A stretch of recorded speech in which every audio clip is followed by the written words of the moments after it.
Hey there, NASCAR fans. Welcome into this week's episode of the Highline Podcast, where he's William, I'm Jason. We get to talk some NASCAR. We'll, of course, look back at last weekend's race down in Atlanta, talk about Joey Logano and Ford and all their dominance this past weekend at the Atlanta Motor Speedway. Then, hey, let's go road racing for the first time this season out at COTA in Austin, Texas. Let's go ahead and preview that race. What's going on there, William? It's going good, man. This weekend, like you said, the first road course of the season, and we got three big-time drivers coming this weekend. In my video, I said Ricky Taylor. I got that wrong. That's his little brother. Jordan Taylor is driving the 9 car for Hendrick Motorsports. He's going to be a force to reckon with, I believe. The cars he drives on a weekly basis is so similar to the next-gen car. You got Kimi Räikkönen for Trackhouse Racing in the 91 car. He raced in Watkins Glen last year. He did a phenomenal job. Was destined to get a top 20, but the 3 car wrecked him, so the chances of that ended. And Jenson Button's in the 15, a Formula One world champ, attracting a lot of attention this weekend in COTA. And I don't know, I've been starting to feel, I've been thinking about it lately. Like, people were saying the Indianapolis road course has pretty much been, like, no longer a hot race to win, like the crown jewel. Is COTA starting to become a crown jewel of all these big-time drivers wanting to come and race this race every single year? Because I believe so. I think it's a crown jewel race, and it's time to start looking at it that way. Well, even its name, right? They're trying to compete, obviously, with the F1. It's the Grand Prix. It's the EchoPark Automotive Grand Prix. It's not, whatever company 400 or 500. So, yeah, it's definitely trending that way. I would agree with that. Hey, I think you missed one name when you were talking about newbies. He's not too new, but you think you got to throw in Jimmy Johnson. He doesn't saddle up every week. I would have thrown Jimmy Johnson into that list. Yeah, but he was going to race many races this year. Like, so that really don't come as a surprise. But yeah, Taylor in the 9 and Räikkönen, I believe, is going to do 2 races this year, I believe, here in Chicago. And Button's going to be doing here, Chicago, and Indianapolis. But, it's going to be a fun weekend. And plus, I think Connor Daly's racing, who raced in the 50 car in the 500. They hyped him up so much, he didn't do crap in the 500. But it's going to be an interesting field. But at least everybody's going to make the race. Because when you look at it this way, if you had Räikkönen or Button coming over from Europe to qualify for this race and miss out, that's not going to be a good look. But luckily, there's only 39 entries for 40 spots, so everybody makes the show, so there's no little iffy situations. All right, good stuff right there. Hey, before we jump into this upcoming weekend there at COTA, let's go ahead and take a step back, though, and make sure we recap what happened down in Atlanta this past weekend, where Joey Logano got the victory lane right there. Just dominant fashion, obviously, really all day long. And you want to throw in he was dominant. You want to throw in that Team Penske was dominant. You want to throw in that the Fords were dominant. All 3 of those things would be true. Fords, Penske, Logano, they all had themselves a great day and were the class on Sunday. Why don't we go ahead and let you lead a discussion, William, because you were at the race. You provided some, pictures through your social media. Obviously, it looked like you had a fantastic time down in the pits and the garage. Why don't you kick off our recap? Because like I said, you were there, man. Yeah, it was a great weekend overall in racing. You had the trucks in town, the Xfinity Series in town, and obviously the Cup. And when Sunday rolled around, you felt that sense of urgency around the garage that the Fords are going to be a force to reckon with that day. And let me tell you, they were. We saw Logano winning stage 1 with some great help by his teammate Austin Cindric. And in stage 2, Austin Cindric pulled it out at the line. And that kind of caught me off guard because, for one, why did he pull out a line? Because the main goal at the end of stage 2 was not to win the stage. It was to keep Ryan Blaney from going 3 laps down. Remember, he got that speeding penalty. And they were kind of going against team plans and rules, but that caught me off guard. And at the end, obviously, I thought the 6 car was having it made. He can defend in both lanes, but Logano had a heck of a push on that final lap by Christopher Bell. And there was no looking back. Keselowski was too far behind, and LaJoie was not even near him to give him the push he was going to need to get up there. So Logano won it, and I believe it's fair to say the fastest car and the best car won this past Sunday in the Atlanta Motor Speedway. That's safe to say. Yeah, without a doubt. I think we've been kind of seeing that this season. William Byron winning in dominant fashion. Now Joey Logano winning in dominant fashion. You're getting the right car to go into victory lane, the one who's been most deserving of that day. So, hey, other drivers that had themselves a nice day. I think you mentioned Corey LaJoie when you were just speaking right there. I want to go hat tip off to him. What a great finish right there in P4. Really just kind of come on. I think we've been doing this show now for 3 years, William, and he's kind of one of the drivers we kind of like laughing stock at. We would kind of make fun of our first year on here, always wrecking and crashing. Boy, just taking huge leaps this season, coming in with, top 20s, it feels like every week, putting himself up in contention. So hats off to Corey LaJoie, and then hats off to what you're wearing right there in RFK Racing. How can you not?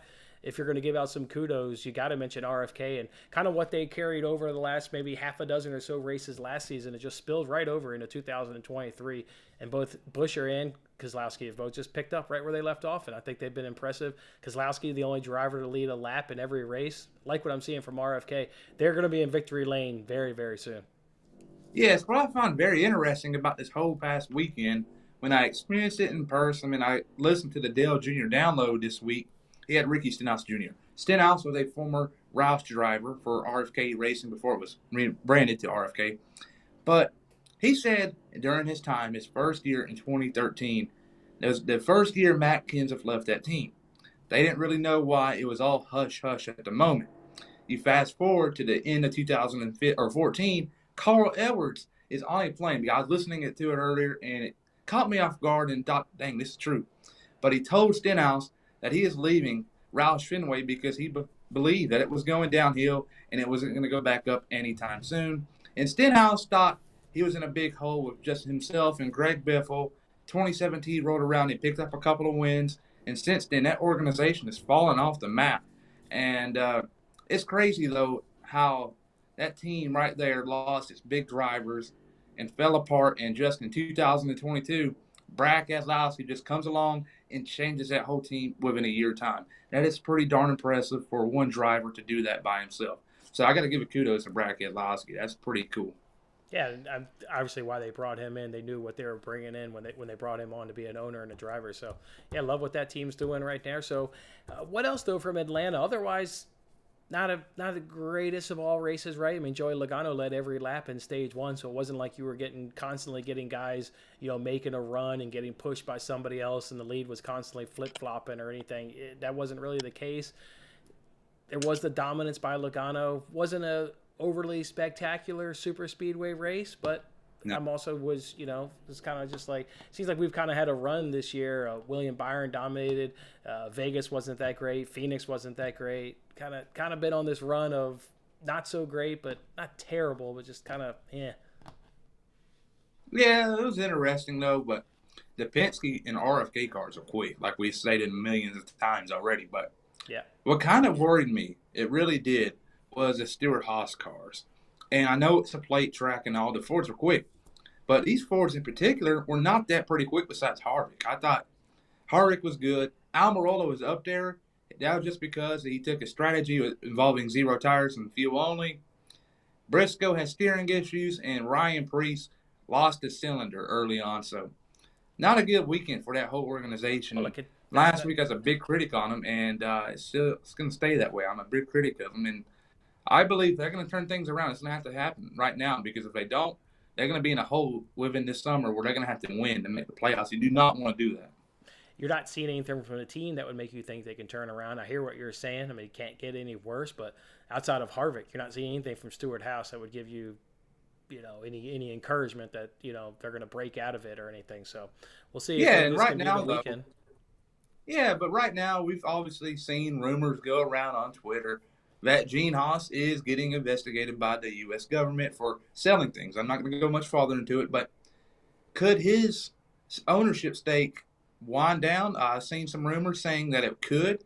Not certain, but it could, and that could be something to keep an eye on, because remember, they're struggling right now. And if they keep on struggling, Tony Stewart ain't going to want to keep that going.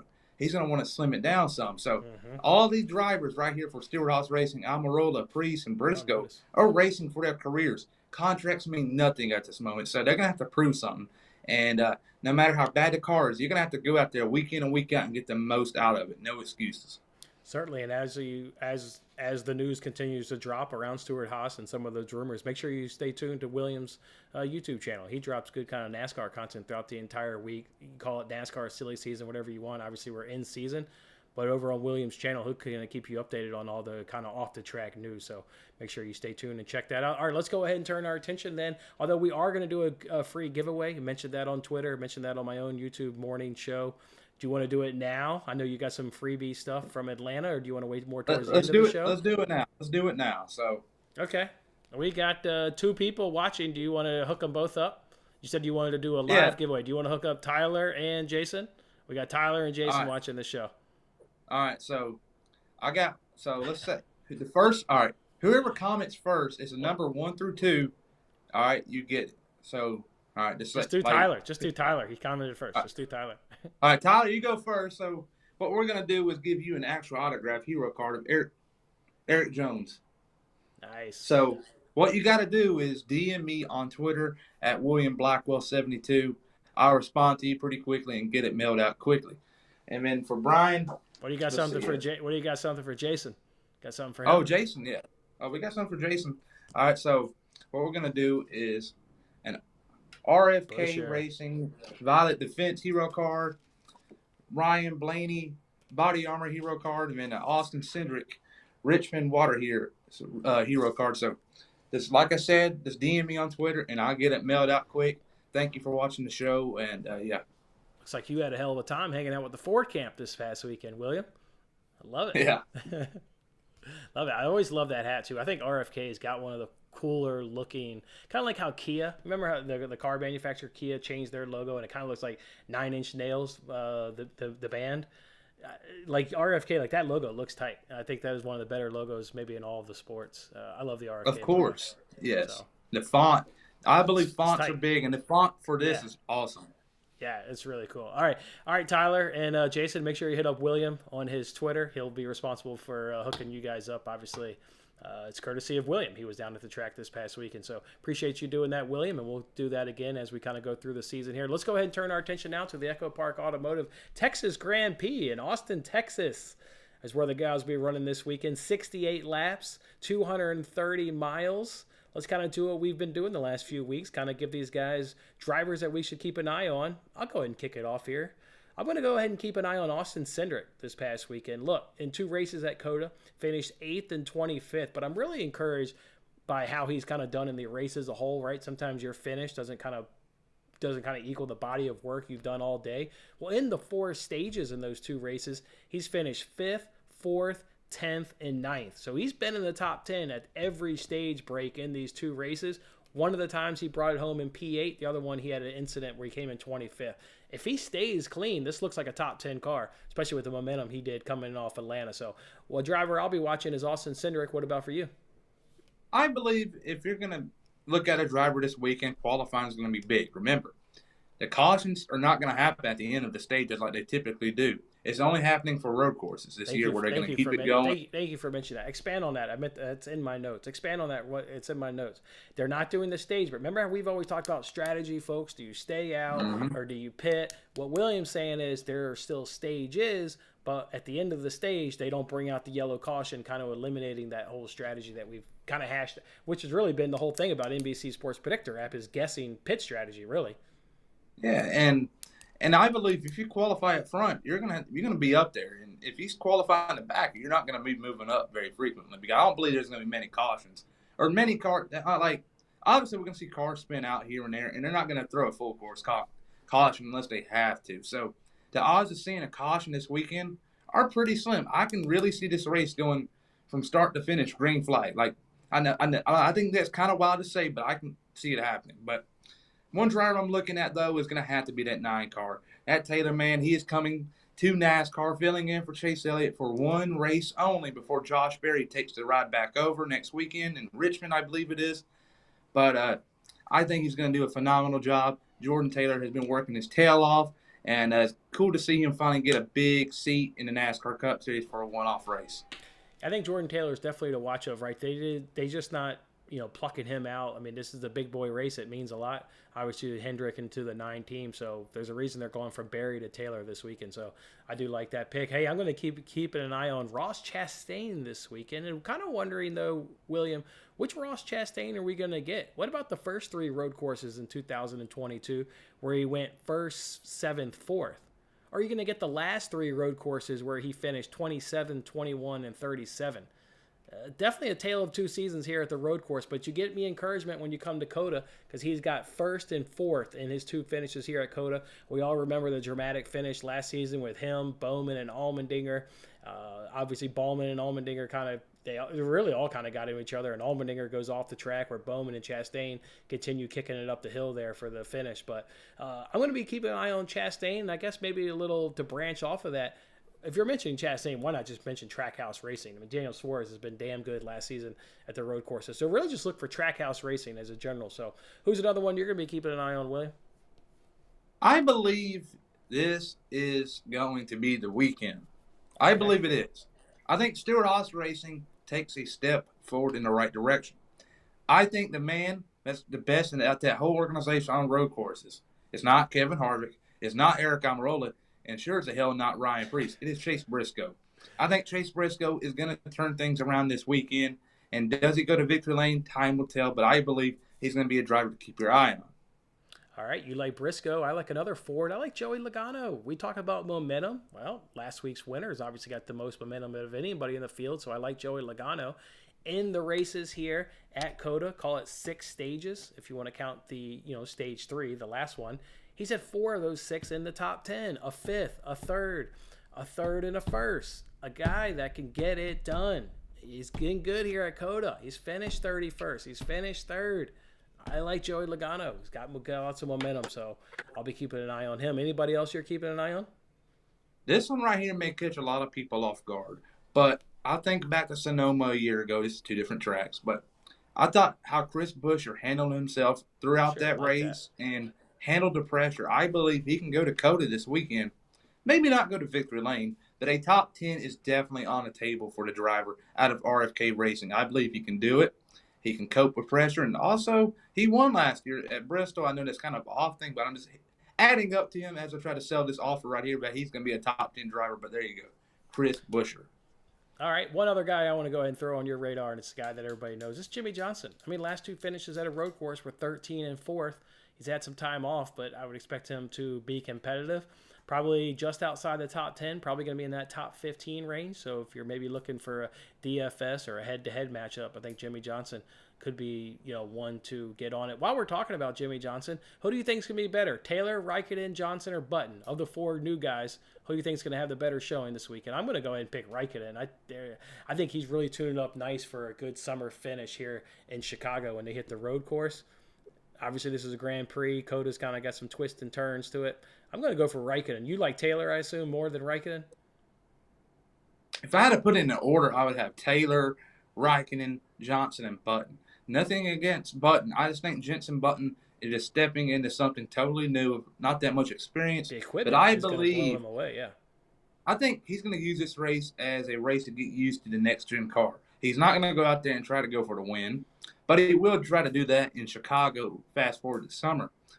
But it's going to be a long test session for him and Raikkonen, I believe. They're just going to try to fill out this car because they're going to want to chase a checker flag by the end of this year on one of them road course races they got. So, yeah, well, time will tell there, but I think Taylor's the easy pick here. Like that one right there. I also like what Tyler's thinking with Kyle Busch because remember, Tyler, we've talked about on previous episode, the Highline podcast, of how the 8 was good in 2022. And then what does Kyle Busch come in and do? He takes over that 8. Well, the 8 was really stinking good last year at road courses. Obviously picked up a victory at a road course last year. So I kind of like where your head's at there, Tyler, thinking Kyle Busch may have a good run this weekend as well. Yeah, and also what's pretty big about that is, remember, back in January, some teams came out to COTA, and one of them teams was RCR Racing with Kyle Busch. So he's raced this track with the RCR car, not a Toyota. So he knows what he is capable of doing with this car and this kind of track. So I'm liking what I'm seeing so far out of Kyle Busch this year. So it's kind of making a great combination when it comes to possibly picking him as a race winner. He's got all the things you need and you're looking for when it comes to qualifying a winner. Yeah, he's going to be up there, and I know I've admitted this mistake earlier this season of not taking Kyle Busch as serious because I put more stock in Reddick. I put more stock in that car and what the RCR team was able to do. And you saw, it was Auto Club he dominated at and won, wasn't it? Was it Auto Club? Mm-hmm. Yeah, it was Auto Club. Yeah, and Mm-hmm. that was the mistake I didn't think of. I was thinking about how Reddick dominated that race and was a blown tire, a left rear tire from really winning that race. I mean, dominated. So, all right, I like where you're at, and I like where Tyler's at. All right, let's go ahead and give him a top three. Obviously, start with P3, and then we'll work our way up to a winner. So, who's going to be in P3 for you? I believe the Watermelon Man is going to come home in P3. Ross Chastain, I believe the way things are going right now for him, he's handling a lot of pressure between Denny Hamlin, but also Kevin Harvick from this past weekend in Atlanta. For I don't know why they're building that up. He didn't even touch him, but they can say what they want. I believe he's going to do a good job this weekend and come to Coda and get a top 5 result, and more so top 3. And that's going to be a big deal for him and that whole organization. Yeah, I like where you got him. I got him in my top 3, but not 3. I got Joey Logano, just really continuing this run, like what he's been able to do at Coda, tons of momentum. So I'm going to put Joey Logano in at P3. What about P2 for you? P2, I'm going to have the 16 car of AJ Allmendinger, the Dinger. He's going to come out to Coda, and he's going to fight to the very end. And I believe he's going to be a force to reckon with. You can never count him out, especially in a Cup Series. Yeah, I'm going to be putting my money behind Allmendinger. There's a sweet matchup with him on DraftKings of Allmendinger versus Byron. That's a mismatch of all proportions. I like that you've got Allmendinger at P2 because that's going to be a bet that I'm going to give out on tomorrow's show. So I love Allmendinger this week and think he's going to have a great run. Hey, for me, for P2, I'm going to go ahead and say Kyle Busch. I was right there with you, Tyler. I had him earmarked as a fantastic goddamn finish. I just didn't put him as my drivers to watch because he was one of the I was going to have in my top 3. So, yeah, it's Kyle Busch for me. He's going to be able to take what that 18 was able to do and just extend it on into this weekend. So, all right, Kyle Busch for me. Who's going to be your winner? Well, when you think about drivers coming to road courses, you got to think about not caring of their surroundings. There's 2 drivers I look at, but one of them is going to be Ryan Blaney in the 12 car. I believe he's going to have a great weekend. But is he going to go to victory lane? Heck no. I believe the winner is going to be this Sunday, the 14 car of Chase Briscoe. He's going to go to Coda. Last year, he led a ton of laps. And I believe he's going to check the box off this Sunday and win and go to victory lane. And he's going to be a playoff driver. No. It's not going to be Chase Briscoe. It's going to be Ross Chastain. If there's some guy who doesn't, who like will just put his car anywhere and piss anybody off, and obviously on a road course you can really get tempers will flare on a road course because you don't get many opportunities to pass, and sometimes you just got to put your car in there, take that space away, and take that spot away. We know Chastain will stick his car up in there. Ain't nobody gonna piss off anybody more than Chastain. So how can you not like Chastain? Hell, we just saw him do it in his victory last year when he had Bowman and Allmendinger up in the last lap controversy. So to me, it's Chastain. Well, I'm taking Ross Chastain to do it again and do the dirty work, so to speak, and just come out victorious. Well, Briscoe's also done his fair share of dirty work. We can remember his rookie year where he dumped the 11 car after the 11 car got him a penalty. We all remember that. Yes, we all remember. Was that at Watkins? Was that Indy or Watkins Glen? What was that one? Indianapolis. India, yeah. It was Chase Briscoe as a rookie going for the win. Hamlin pushes him all track, gets Briscoe a penalty. Oh, yeah, that was when he had that penalty, and he said, like, he didn't know. Yeah, he damn near knew he drove off the track. He knew he had a penalty, and he still dumped Hamlin. I remember that. Yeah, and last year, the Bristol Dirt Race, he wrecked the 8 car. The Coke 600, he damn near wrecked the 5 car. And then he fast forward to the Roval where he wrecked the 43 car just to go to the advance to the round of 8. Briscoe is not scared. He's going to put his car in positions where many other drivers may not, and he's going to put it on the line. I believe that's what's going to make him one of the favorites this weekend. Well, hopefully one of us is right, but I've got a feeling if they're on the last lap and those guys are P1, P2, we could both be disappointed as they take each other out. They're both too goddamn aggressive, and they'll take each other out. So, all right, cool. So you've got, I've got Chastain, and you've got Briscoe. All right, sweet. That's going to be the race this week at the EchoPark Automotive Texas Grand Prix down in Austin, Texas. All right, anything else you want to add to it? It's going to be a good weekend of racing, and fans, please take in, because you don't know how big of a deal this is, that you're going to be seeing 2 Formula One world champs driving in NASCAR. You don't see that every day. So it's going to be something cool, and you got to take that in, because NASCAR has been at rock bottom for the last couple of years now, and they're working their way up, and this is a big deal for the sport, and things are heading in the right direction. So just take your time and think about it, because this is a big deal. Most definitely is. All right, good stuff. And to Tyler and to Jason, congratulations on winning the free giveaway. Make sure you hit William up. And William's got much of other great stuff from going down to Atlanta this weekend. So keep hanging out with us every week. We'll give away some more stuff on some future episodes here of the Highline Podcast. So enjoy the race on William. Enjoy the race there on Sunday, William. I look forward to seeing you back here next week. All right, now. See you, man.